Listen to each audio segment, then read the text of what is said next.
one of our priests in my own community a good couple of years ago while I was in seminary. I remember him preaching on this gospel, and he was a priest who likes to preach with a bit of enthusiasm, but at times if your enthusiasm is misplaced, it can end up with somewhat hilarious consequences, actually. But he said, so he was preaching on this gospel, and he said, you know, the king turns to those on his right and says, I was hungry and you gave me to eat. I was thirsty and you gave me to drink. I was naked and you came to visit me. And then all of us seminarians were sitting there going, and then you could just hear someone behind you. There was always one Korean chap who couldn't really contain his laughter. You could just hear the little squeaks of the little laughter out of him. But this gospel is an odd kind of a gospel considering the feast that we're celebrating. There are a couple of things here that don't really match up, but that's the beauty of it. When you delve into it, then it reveals realities that may not be apparent at first glance. So today is the feast of Christ the King. Now, depending on your country of origin,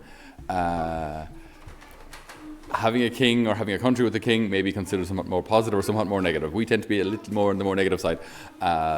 So the king, the idea of a king or a crown for us wasn't always associated with the most positive historical experiences. Enough said about that, but you get the point.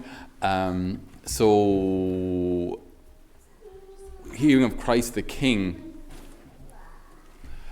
doesn't exactly fill, my heart with joy initially. The first reaction, because we might often associate kingship with power, and maybe even with an abuse of power, and maybe even with various moods of a king who decides, let's invade, or let's slaughter, or let's oppress. And we don't necessarily associate it with justice and with equality or with human rights.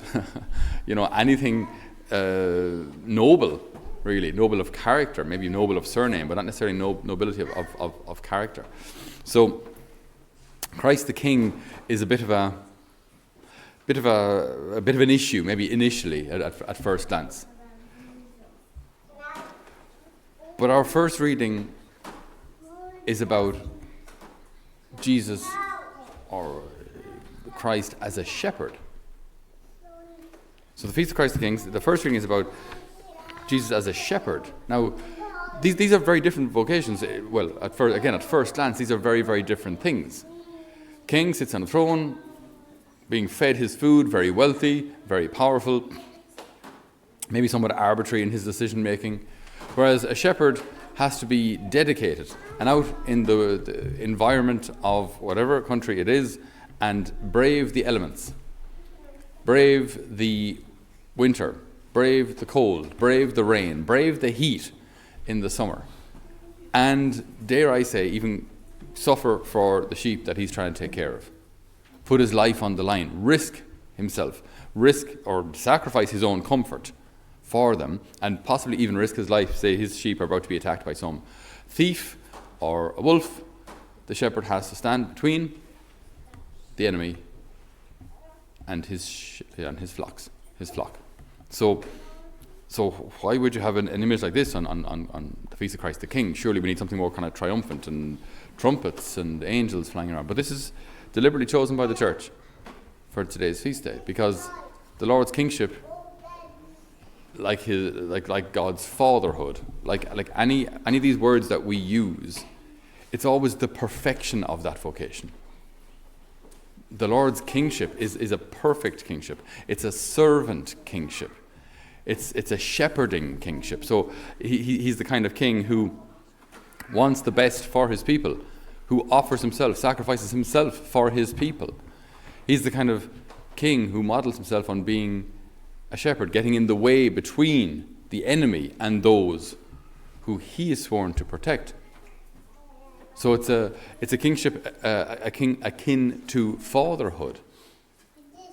It's a very different kind of kingship to earthly kingship, as many of us have seen it or experienced it.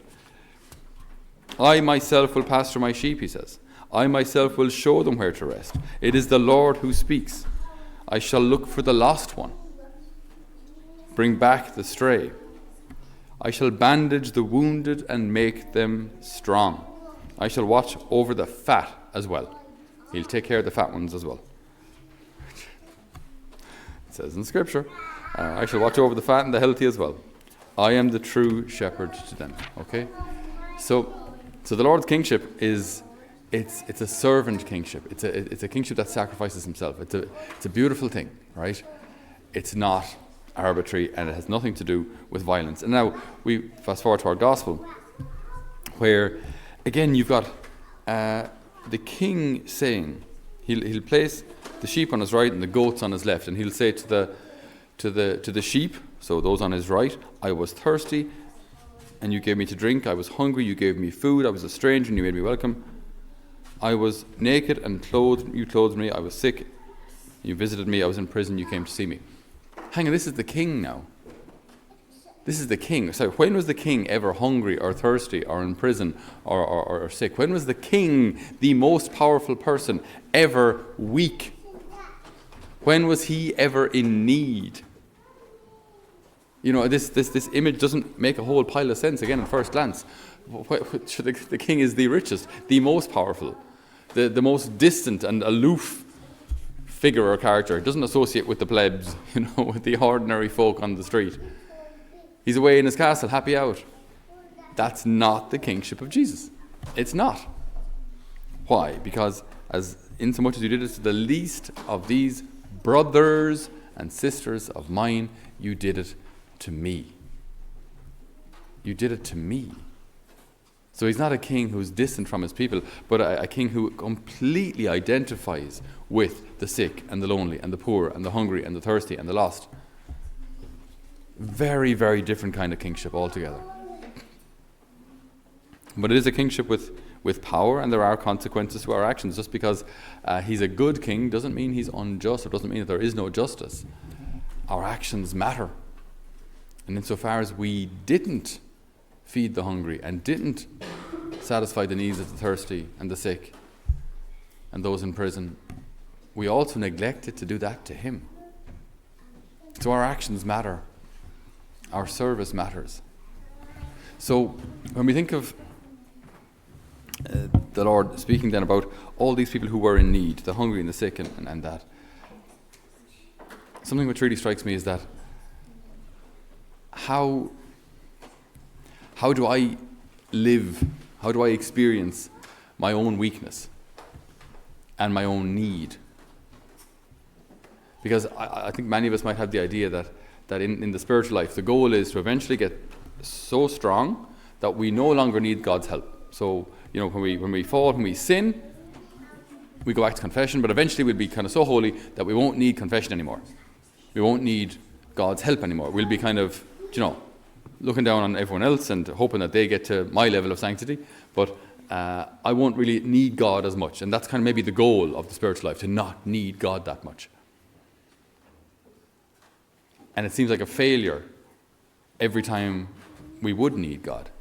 It seems like a failure. If I ever had to say to the Lord, I need your help now, that's kind of, somehow I'm lacking something. Somehow I failed, because I should be autonomous. I should be strong enough in myself.